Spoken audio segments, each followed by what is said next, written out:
اگر آپ اللہ پاک سے دعا کر رہے ہو تو یقین رکھو کہ اللہ پاک آپ کی دعا ضرور قبول فرمائے گا۔ میں آپ کو ایک ڈاکٹر کا واقعہ سناتا ہوں کہ اللہ پاک کیسے اپنے بندوں کی دعائیں قبول فرماتا ہے۔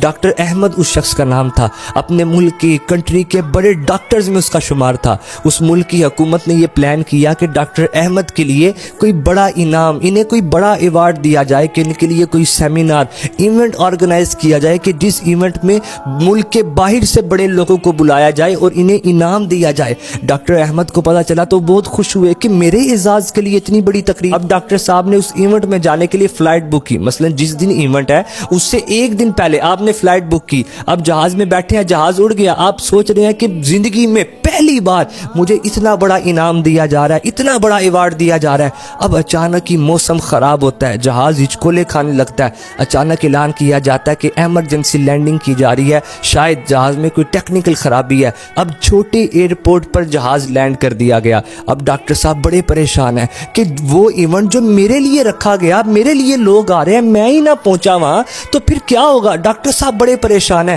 عملے سے بات کی، وہ کہنے لگے کہ جہاز میں ٹیکنیکل خرابی ہے، ایئرپورٹ چھوٹا ہے، عملہ نہیں ہے، یہ اب جہاز کل ہی اڑے گا۔ ڈاکٹر صاحب بڑے پریشان ہیں، میں کیا کروں۔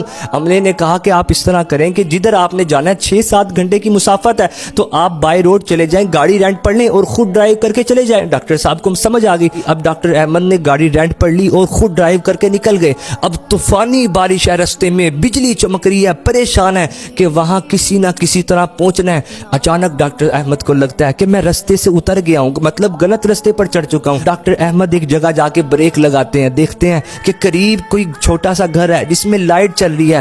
گاڑی کھڑی کی اور دروازے کو جا کے کھٹکھٹایا، اندر سے کوئی بوڑھی عورت باہر آئی، پوچھا بیٹا کون ہو؟ کہنے لگے کہ میں رستہ بھٹک چکا ہوں۔ اب اس بوڑھی خاتون نے انہیں اندر بلایا، جو گھر پکا تھا کھانے کے لیے سامنے رکھ دیا۔ اچانک ڈاکٹر کی ایک کمرے میں لیٹے ہوئے نوجوان پر نظر پڑتی ہے۔ اب اس ڈاکٹر نے کہا کہ وہ کون لیٹا ہوا ہے؟ وہ کہنے لگی کہ یہ میرا پوتا ہے، بیمار ہے، سخت بیمار ہے، میں نے ہر ڈاکٹر کو اس کا چیک اپ کروایا، ہر ڈاکٹر نے یہی کہا کہ اس کا علاج صرف ڈاکٹر احمد کر سکتا ہے۔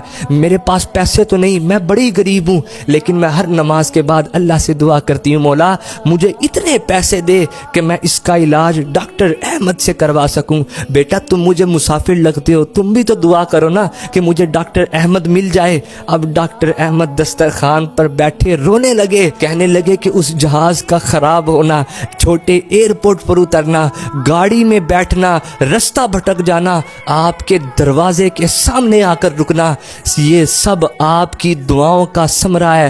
میں ہی ڈاکٹر احمد ہوں، میں ہی اس کا علاج کروں گا۔ ارے اللہ سے دعا کر رہے ہو تو یقین تو رکھو کہ اللہ پاک آپ کی دعا ضرور قبول فرمائے گا۔